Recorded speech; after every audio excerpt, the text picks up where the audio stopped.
One more time! Computer, self-destruct. Now. Hello and welcome to another episode of TrekHammer, where we're watching the entirety of Star Trek right from the start. This time we're up to the naked time. But I'm not naked, and neither should you be. Well, you can if you want. Who knows?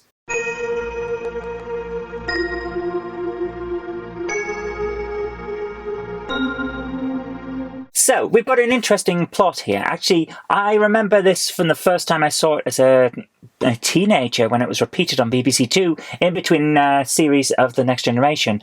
And I remember being confused with it because it was a bit weird. But this time I've come back to it far, far more old. Oh dear, I'm more than twice the person I was back then. And not just in age, also in width. And this time we find a little bit of health and safety violation, don't we? Because the Enterprise crew beamed down to a frozen planet. They want to watch it disintegrate or something like that. And they've beamed down to have a look around because there's a base on that planet and no one's getting any signals from it. Turns out the entire place is frozen.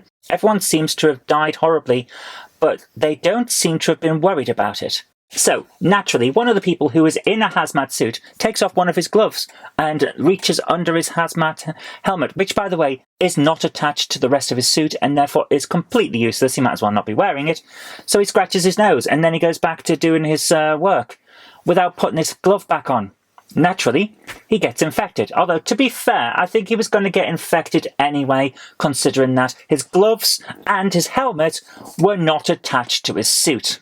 Airborne viruses exist. So, we beam back up to the ship, and funnily enough, there don't seem to be any biofilters in the transporter yet. That's an interesting thing that came in Next Generation. They have biofilters built into the transporter to try and get round some of the problems like this. It's also one of the reasons they don't tend to wear hazmat suits in Next Generation, because you filter all this stuff out. But it didn't this time, or there wasn't one. So, they go back up, and now they're infected with this weird illness, and it's quite a condition. It removes your inhibitions, so everyone starts going a bit loopy. We see Sulu decide, oh, I don't need to fly the ship around this planet, I'll let the autopilot do it. He goes off and does his own thing. It's ridiculous.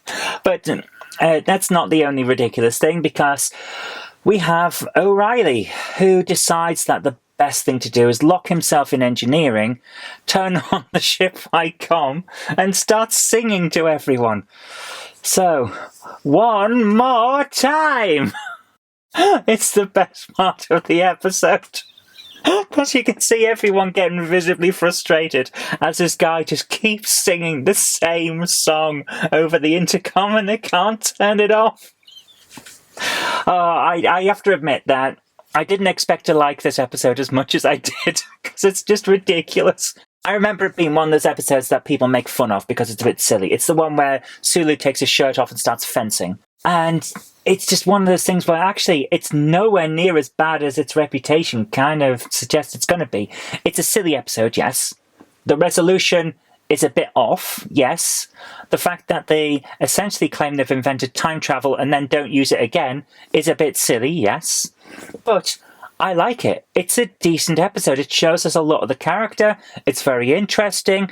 It's a little bit early to see the characters a little out of character, I would say. I would have put this later into the season because we haven't really established the characters yet. In the previous episode, Spock was still being emotional at times.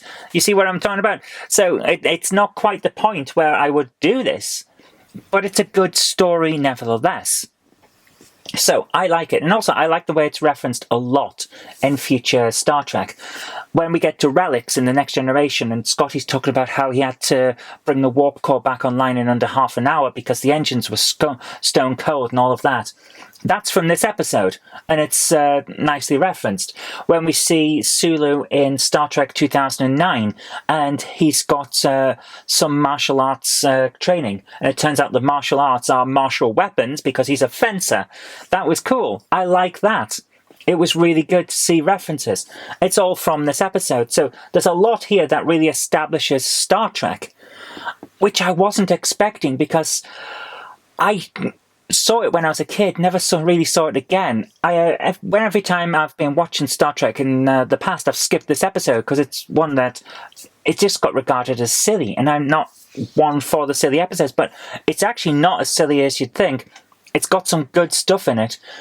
It's the part where Chapel says that she loves Spock, and Spock isn't sure how to cope with it, and he's having trouble with his emotions and all that. It establishes Spock as unemotional, but struggling with it. It's actually a really good foundational episode. And in that respect, given that I enjoyed it an awful lot more than I was expecting to, I'm going to give it a warp factor of 8. That's all we got time for today.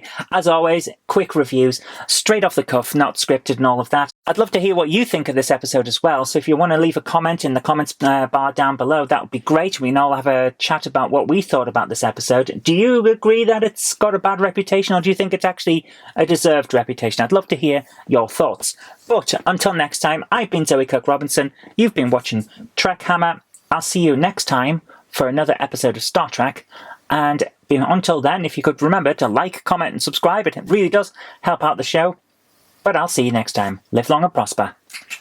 If you like the show, please consider supporting me on Patreon. It really does help create future videos. That's patreon.com/Zoe Kirk-Robinson. And I've got an extra special thanks going out to Chief89, Sam Yates, Retro Mickey 82, Mo Henry, and George Bortorini. Thank you so much, guys.